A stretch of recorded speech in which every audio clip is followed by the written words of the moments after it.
Buenos días. Estamos Buenos días. Paula y yo en el Hospital Ramón y Cajal con Sergio Baño. Es Baño, ¿verdad? Sí, No, correcto, eso es. doctor en medicina y con un montón de títulos que creo que son muy interesantes, que nos cuentes directamente a qué se dedica y qué posiciones ostentas, que son muchas, muy variadas, y en el mundo de la tecnología también. Bueno, yo, como sabéis, soy dermatólogo del Hospital Ramón y Cajal. Dentro de mi práctica profesional estoy muy centrado en temas de alopecia, que es lo que llamamos tricología, la ciencia que estudia los problemas capilares, y soy el director de la unidad de tricología del Hospital Ramón y Cajal. Además, desde el punto de vista tecnológico, soy el responsable del grupo de innovación en tecnologías médicas del hospital y aparte soy el presidente de una asociación multidisciplinar llamada Asociación de Investigadores en E-Salud, que realizamos proyectos de investigación relacionados con la tecnología. Está mal, ¿eh? Y además tiene 35 años. Y te he dado tiempo a todo eso, está fantástico. Doctor, también lo has dicho que es Sí. Doctor en Sí, Bueno, como sabes, nuestra entrevista va de temas de digitales y empleabilidad y futuro, ¿no? Entonces, lo primero que te queremos preguntar para encuadrar la conversación que tenemos ahora contigo es ¿qué es para ti digitalización? Bueno, digitalización yo lo interpreto como el uso de la tecnología para mejorar un determinado proceso. Y en este sentido, en la sanidad estamos viviendo una digitalización tanto por parte de los profesionales sanitarios como por parte de los propios pacientes. Y yo soy un fiel defensor de esa digitalización. Tiene muchas ventajas, puede tener inconvenientes, pero siempre superados por las ventajas. Y realmente yo creo que eso es uno de los factores que más nos está haciendo progresar en los últimos años. De hecho, en algunas charlas de salud digital se ha comentado que los grandes descubrimientos de la medicina han sido los anestésicos, los antibióticos y ahora del nuevo siglo ha sido la digitalización o la tecnología. O sea, que es un proceso muy interesante. Pues ya que estamos hablando de digitalización y de medicina, que me parece interesantísimo, en el desempeño de tus funciones como médico, como la tecnología es exponencial el crecimiento que tiene. En estos últimos 5 años, ¿en qué se ha podido ver afectado los tratamientos que aplicas? Concretando un poco, en los últimos 5 años. Bueno, realmente los últimos 5 años, desde que yo entré al Ramón y Cajal como residente y luego ya me quedé ejerciendo mi actividad como facultativo, yo me acuerdo cuando entré como residente que prácticamente todo lo mirábamos en papel, lo mirábamos en los libros, lo mirábamos incluso en algunas revistas científicas, y algunos que éramos los más avispados llevábamos la PDA, si os acordáis. Sí, la PDA. Que tardaba en cargar 5 minutos, etc. Yo creo que la gran novedad de los últimos años han sido los smartphones, la tecnología mobile. Entonces realmente yo no interpreto mi práctica profesional sin un dispositivo móvil de este tipo, porque permite, aparte de la calendarización, agendas, etc., disponer de una herramienta en el propio bolsillo que nos permite optimizar el manejo de pacientes, buscar dosis de fármacos, interacciones, protocolos, comunicación con otros profesionales sanitarios, búsqueda de información. Se han hecho estudios ya que se ha comprobado que la principal fuente de información médica por parte de los médicos, es decir, cuando buscamos información médica, la fuente más frecuente es el smartphone, ya no es ni el ordenador ni el libro de texto. Por lo tanto, yo creo que lo que más ha cambiado es la salud móvil. Además de ello, y de forma implementada en el sistema sanitario, se han realizado ya las historias clínicas electrónicas, se han potenciado procesos de telemedicina, es decir, que ya siempre los sistemas, digamos, sanitarios públicos tienen que ir de forma un poco más lenta que las últimas innovaciones y se van implementando esas innovaciones de forma un poco más lenta, pero incluso ya a día de hoy, en 2017, ya funciona muy bien la historia clínica electrónica, ya funcionan muy bien algunas actividades de telemedicina, o sea que eso ha cambiado mucho. La telemedicina es la medicina a través de la tecnología desde diferentes puntos geográficos, es decir, la medicina a distancia gracias a la tecnología. En nuestra especialidad, que es una especialidad, la dermatología, muy visual, es muy importante porque con el envío de imágenes podemos hacer diagnóstico a distancia de personas que están geográficamente muy lejanas, y de hecho hemos hecho algunos proyectos con algunas aplicaciones incluso de teledermatología solidaria con el tercer mundo. Nos mandan fotografías desde el tercer mundo, las contestamos y realmente es algo que te permite diagnosticar a un paciente que está a miles de kilómetros cuando eso hace 5, 10, 15 años no lo hacíamos. Una curiosidad, en esta disciplina nueva de telemedicina y en dermatología en concreto, de tu actividad del día a día, ¿qué tanto por ciento se hace a través de telemedicina? A nivel público es una actividad que desde el punto de vista personal todavía no tenemos muy desarrollada desde Madrid. Desde otras comunidades autónomas ya se realiza de forma instaurada en el horario laboral de los dermatólogos. Tienen 20 consultas presenciales, 10 teleconsultas dentro de su jornada.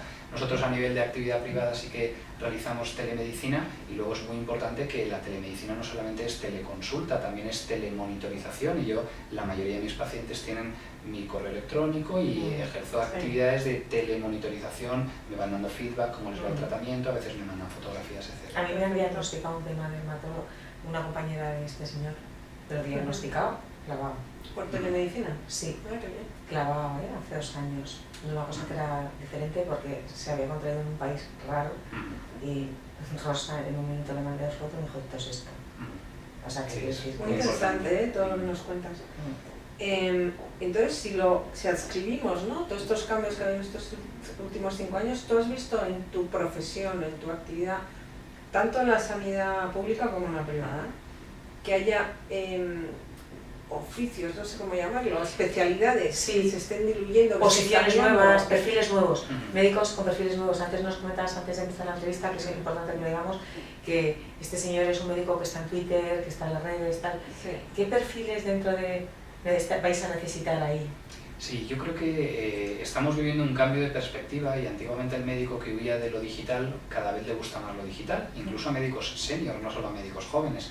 De hecho, estamos viendo que la digitalización influye positivamente no solo en la asistencia, sino también en la docencia y también en la investigación. Y de hecho, hacemos muchos estudios gracias a la tecnología con profesionales de otros países, hacemos formación a los alumnos gracias a la tecnología y el médico a día de hoy, dentro de su formación transversal, igual que tiene que conocer aspectos de gestión, aspectos de economía, aspectos de ética, también tiene que conocer aspectos de tecnología, porque va a ser algo que va a utilizar en su día a día, con lo cual el perfil va cambiando y va posicionándose hacia un médico más digital, porque los pacientes a día de hoy, muchos de ellos ya son digitales y tienes que estar en contacto con el paciente, tienes que conocer ese entorno. Por el contrario, pienso que la tecnología no nos va a evitar ni a quitar trabajo, que eso es algo muy importante.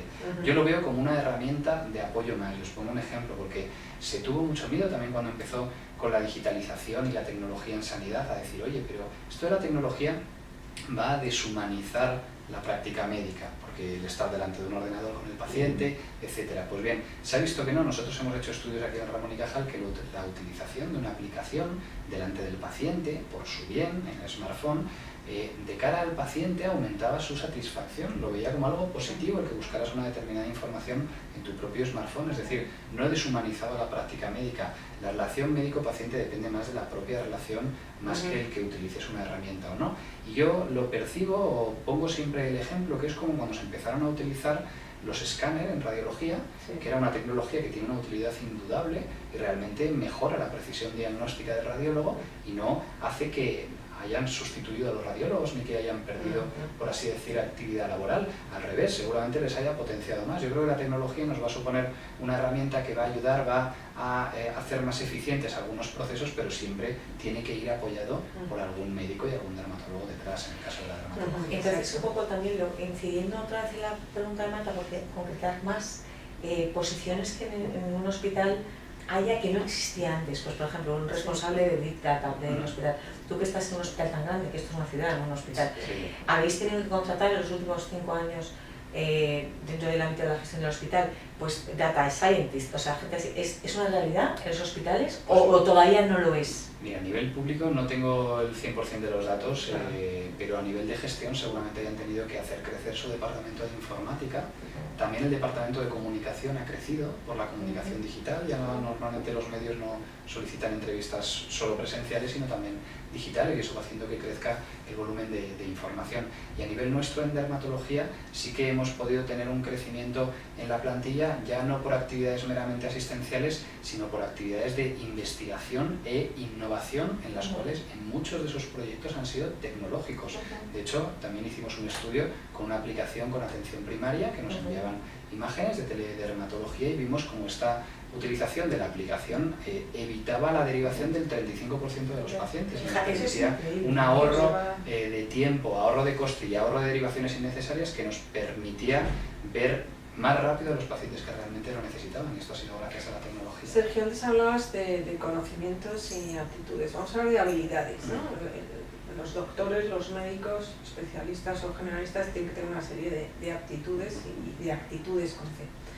De cara al futuro, ¿cuáles dirías tú que son las 3 o 5 más importantes? Y nos enfocamos también en esta parte digital, ¿no? Bueno, yo creo que la principal sería la capacidad y ganas de aprender, porque todo lo digital y toda la innovación parte de hacer un cambio, y ese cambio tienes que tener una predisposición y una ilusión por aprenderlo. Yo tengo compañeros médicos de 60, 65 años, incluso ya jubilados, que les he enseñado a utilizar herramientas tecnológicas y las han aprendido. O sea que no es difícil desde el punto de vista técnico, sino que hay que tener ganas en hacerlo. Entonces una sería la ilusión y carácter favorable al cambio. Sí. La segunda, hay que tener unas ciertas habilidades digitales y habilidades básicas, digamos, de comunicación, porque en todo lo digital influye el que se universaliza toda la difusión de información, y tienes que estar muy acostumbrado, o al menos conocer las normas básicas de cómo comunicarte con otros profesionales, cómo comunicarte con el paciente y cómo comunicarte en otros canales en los que normalmente no estás acostumbrado a comunicarte. Véase redes sociales, véase un blog, véase una entrevista digital, y eso es algo que los médicos tenemos que aprender, ese carácter ya no solo de empatía personal, sino también de empatía digital. Y en tercer lugar, por decir una tercera cuestión, yo comentaría que es muy importante el conocer cómo vas a poder aplicar esas herramientas digitales que estás aprendiendo a utilizar en tu práctica clínica diaria, tanto a nivel asistencial como investigador y docente. Y esto lo digo porque en el mundo de la tecnología surgen herramientas de forma exponencial, en las cuales hay muchas que no tienen una aplicación real, y no por el hecho de crear una nueva aplicación, una nueva herramienta digital va a tener valor. Hay que ver muy bien el valor que tú le vas a dar a nivel personal, y al final no podrás conocer las miles de herramientas que hay, pero con las 4 o 5 que puedas conocer, aplicarlo para al final mejorar la calidad asistencial a tus pacientes. Estamos hablando de competencias, y muy relacionado con el tema de las competencias es el tema de la educación, ¿no? Este tema es un tema ahora complicado. Hay un informe de Oxford que habla de la discordancia entre lo que están pidiendo las empresas en general, el mundo laboral, y lo que están dando a las universidades. Entonces, ya desde el colegio y en las universidades, ¿tú qué le dirías al ministro Méndez Vigo si pudieras hablar con él hoy en día y dijeras, mira, yo creo que la educación debería ir por aquí? Bueno, es muy buena pregunta, no creo que sea yo el que solucione No, todos pero los temas, es pero las aportaciones realmente a mí me sorprende que ya mi hija tiene 4 años, va al colegio y ya hacen formación en tablets. Entonces, yo creo que es algo fundamental. Las generaciones actuales, ya lo vemos con los estudiantes que tienen 10 años menos que nosotros y vienen ya con una capacidad tecnológica tremenda, y ya no veamos en un futuro cuando vengan ya los niños que ahora están en el colegio, porque yo creo que el tema digital, yo creo que la formación tiene que centrarse en seguir esa formación práctica que vaya a ser útil en un futuro, y la digitalización ahí yo creo que juega un papel muy importante, porque es lo que viene. Y realmente hace 10 años que muchos pensaban que el tema digital iba a ser algo puntual, y ha ido creciendo en todos los ámbitos de la vida, en el ámbito sanitario, pero también en el ámbito educativo, en el ámbito social, los bancos, el parking, etcétera. Ya todos nos movemos en un ámbito casi absolutamente digital, y el futuro va a seguir en esa línea. Entonces yo, como consejo, diría que tenemos que mantener ciertos valores básicos de formación, pero siempre dando la importancia que tiene al ámbito tecnológico, porque al final, trabajes en el sector en el que trabajes, la digitalización y la tecnología va a ser un papel fundamental. Déjame hacer un poco de foco con esa misma pregunta, si te parece, pero adscrito a medicina.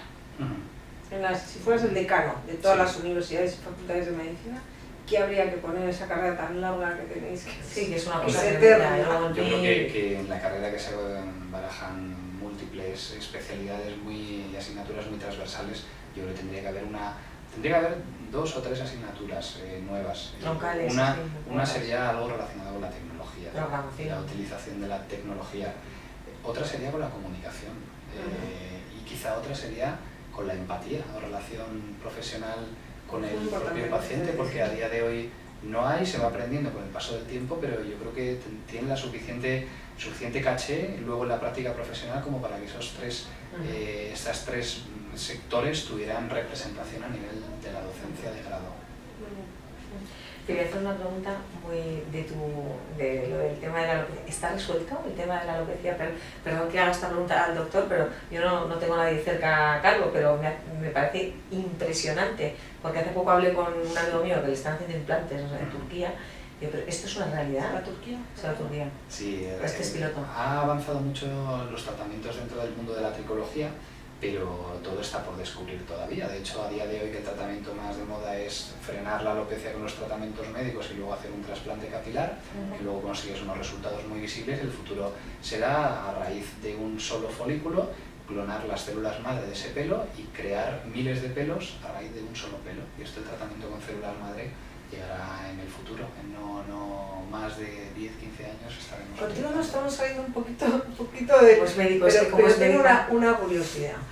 Sergio, ¿tú crees que a futuro, no sé a cuánto tiempo, nos acabará operando un robot con las indicaciones? O sea, habrá un cirujano en una televisión y alguien que opere con un robot, porque creo que las partes neuronales ya se hacen así, ¿no? ¿Tú crees que llegaremos a eso? Yo estoy seguro de que sí, sin ser ello negativo ni que repercuta negativamente para el trabajo del médico. De hecho, ya se hace en algunos casos las colonoscopias, las gastroscopias, se hacen procedimientos intervencionistas por endoscopia que antiguamente se tenían que hacer digamos, a tripa abierta con las manos del cirujano, y a día de hoy se hacen vía endoscópica con los mandos y gracias a la habilidad del médico en utilizar esa tecnología. Entonces seguramente en el futuro, cuando mejore todavía más la precisión de la tecnología, un cirujano puede estar en un país operando a un paciente que esté en otro país mediante la tecnología, y esto ya se hace en otros sectores, en la aviación, etcétera, y seguramente la medicina llegue. Lo que pasa que es algo que todavía estamos empezando en esa línea y es algo que seguramente llegue, vamos, sin ninguna duda. Vamos a preguntarle al doctor ahora cómo él ve desde el mundo de la medicina el aspecto legal. Se suceden un montón de acontecimientos ya que son inabarcables. El regulador es incapaz de regular todos los productos o servicios que surgen como consecuencia de la digitalización. Entonces, desde el punto de vista de medicina legal o cómo se regula, además tenéis trato con pacientes, todo el tema de la ciberseguridad, todo este tipo de temas, ¿eso cómo lo ves? Eso sería una pregunta. Y una segunda pregunta sería, los médicos es más complicado todo el tema de lo laboral, puede ser como más clásico, pero ya empieza a haber en vuestro sector gente que trabaja por proyectos para un tipo de tratamiento determinado, que los podáis fichar, o como los dos aspectos. O sea, referente a los temas legales, yo creo que es un área prioritaria y que muchos proyectos tecnológicos en sanidad no consiguen culminar por la falta de regulación al respecto. Y ahí creo que habría que hacer mucho hincapié en hacer grupos de trabajo expertos en el área y que realmente se priorice, porque en muchas ocasiones de telemedicina, aspectos regulatorios, hay un vacío legal que nos impide seguir avanzando. Yo he tenido experiencias personales en telemedicina que ha sido así. Entonces, es algo muy importante. Y la segunda pregunta, detállamela nuevamente. La segunda pregunta es, vosotros contratáis, es que en tu sector es distinto, ¿no? Pero ahora mismo en otros sectores, que no es la medicina, la forma de contratar está cambiando. Porque la gente trabaja muchas veces por proyectos, no necesariamente los contratos en el sistema jurídico laboral español son un poco rígidos, porque o sea, en Estados Unidos, claro, sí, en Estados Unidos es más liberal toda la forma de contratación. Aquí esto todavía nos está afectando, nos está afectando. Yo aquí no veo cambio respecto al pasado. O sea, en sanidad el perfil normalmente que tienes que tener es un perfil muy polivalente, muy comodín, y es el perfil que interesa en un trabajo sanitario público. Luego ya te vas creando un camino hacia un determinado tema más monográfico, y luego a nivel privado dependiendo de los intereses de la empresa donde trabajes. Sergio, tú que estás todo el día viajando, que para localizarte ha sido porque estás siempre en congresos y en fin. Porque soy buen médico. Claro. Muchas gracias. Cuéntanos, haz una recomendación, ¿no?, al público sobre contenido en temas digitales que a ti te ha impactado y del cual hayas aprendido y que puede ayudar a otros a subirse a la ola. Libro, película, sí, igual. Una película, un libro, artículo. Bueno, fíjate, yo os diría que realmente lo que más me ha sorprendido a nivel digital es aprender de otros compañeros, y no siempre compañeros digamos de un estatus superior, sino yo he aprendido mucho de mis estudiantes, por ejemplo, de medicina, o sea, de gente mayor y gente menor. O sea, yo diría que tampoco hay que irse a buscar nada, ningún libro, a ningún artículo artículo muy recóndito. Lo que hay que hacer es que alguien realmente te pueda enseñar el valor y la utilidad de esa tecnología en tu día a día. Yo he sido así, cuando vamos a dar charlas de tecnología en dermatología, realmente la gente se impresiona de lo mucho que puede servirles en su día a día utilizar determinadas herramientas digitales que no sabían que existían y el tiempo que les puede ahorrar y lo mucho que puede mejorar la asistencia sanitaria del paciente. O sea, sería relacionarse y sobre todo aplicar la tecnología y que tenga un valor real en tu día a día. Te seguiremos en Twitter, Sergio, hay que seguirte, ¿eh? ¿Cómo es tu Twitter? Sergio Vano G. ¿Vano G? Sí, Sergio Vano G. Muy bien. Pues Sergio, ¿quieres añadir algo? Sí, algo que te gustaría. Que te gustaría, te va a escuchar mucha gente, entonces, algo que para los médicos jóvenes o para algún dato, alguna aportación.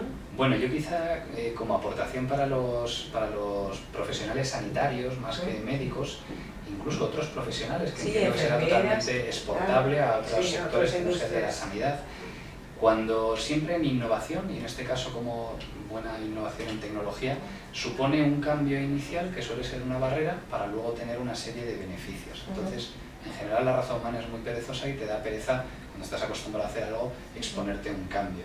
Yo realmente también viví esa pereza, la superé y me metí en el ámbito de la digitalización y a raíz de ahí he descubierto un nuevo mundo digamos, de ventajas, de poder comunicarme con otros profesionales sanitarios, otras personas, poder tener más visibilidad, hacer difusión de contenidos, proyectos, investigaciones. Es decir, mi consejo es que superen esa pereza inicial, esa barrera de que no voy a saber utilizar la tecnología, porque luego les va a dar muchísimas ventajas en su día a día. Yo es algo que utilizo diariamente, me supone un ahorro de tiempo, me supone una capacidad para contactar con gente impresionante, difundir contenidos, aprender, o sea que animarles a usar la tecnología a pesar de que suponga una pequeña barrera de formación inicial. Sergio, gracias por hacernos un Muchísimas hueco. gracias. Muchas gracias a vosotros, Muy un placer. Sí, nada, te seguiremos todos en Twitter. Sí, muchísimas gracias. Muchísimas gracias a vosotras.